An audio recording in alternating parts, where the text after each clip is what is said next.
Bonjour à tous. Aujourd'hui, on va parler de la notion du karma. Sans plus tarder, entrons dans le vif du sujet. On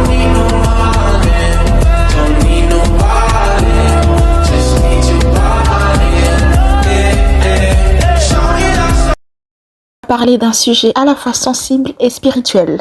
Le karma est le fait d'être Chisa, c'est-à-dire maîtresse, la deuxième femme, side chick. Beaucoup se demandent, est-ce que c'est une faute spirituelle? Est-ce que le karma existe vraiment dans ce genre de situation? Restez jusqu'au bout parce que je vais vous expliquer le vrai sens du karma et comment transformer cette énergie. Le mot karma vient du sanskrit et qui signifie simplement action. Ah, le karma.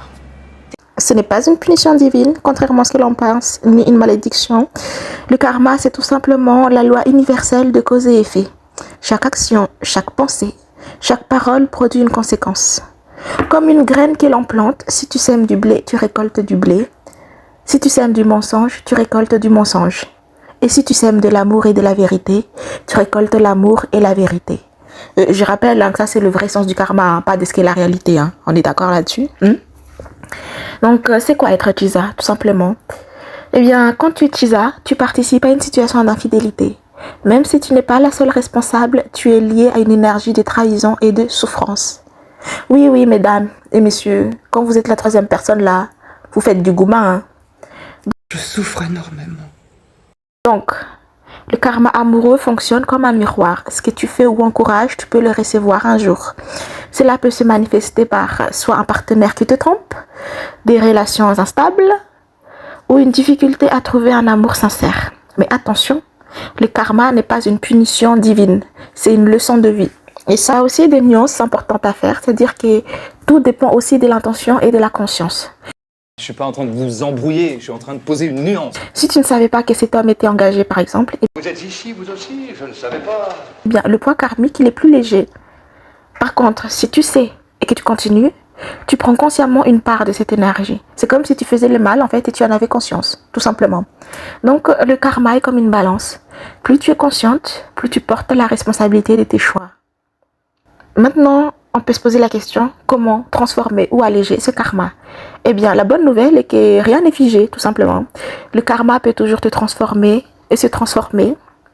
Et je vais vous dire comment. Alors, déjà, il faut prendre conscience, c'est-à-dire, dis-toi, je mérite mieux que d'être dans l'ombre. On mérite tous d'être mieux que la putain de ce connard, ok?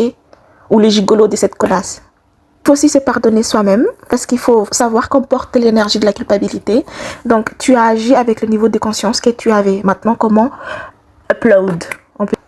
Il faut aussi pardonner à l'autre, non pas pour excuser, mais pour te libérer du poids. Le pardon, ça libère, tout simplement. Il faut se libérer symboliquement. Par exemple, tu peux écrire ce que tu veux ou laisser derrière toi et brûler ce papier.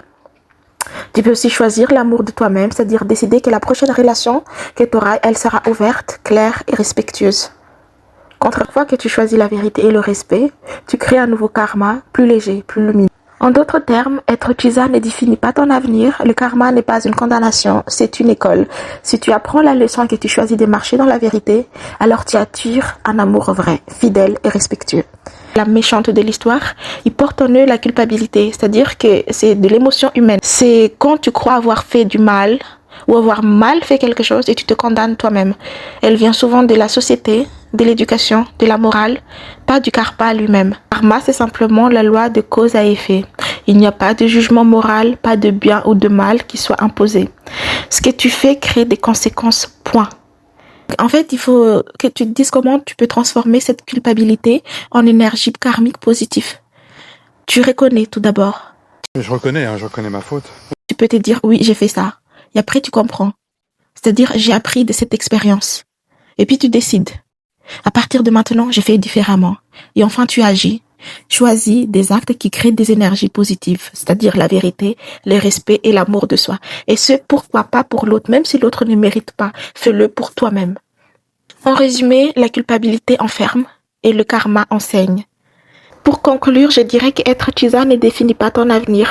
Le karma n'est pas une condamnation, c'est une école. Si tu apprends la leçon et que tu choisis de marcher dans la vérité, alors tu attires un amour vrai, fidèle et respectueux. Je répète, c'est ce qu'on dit. On sait tous que tu peux être fidèle, amoureux et respectueux, et puis hop, bref, il finit dehors le gars. Et ceci dit, eh bien, et toi, qu'est-ce que tu penses du lien karma et infidélité?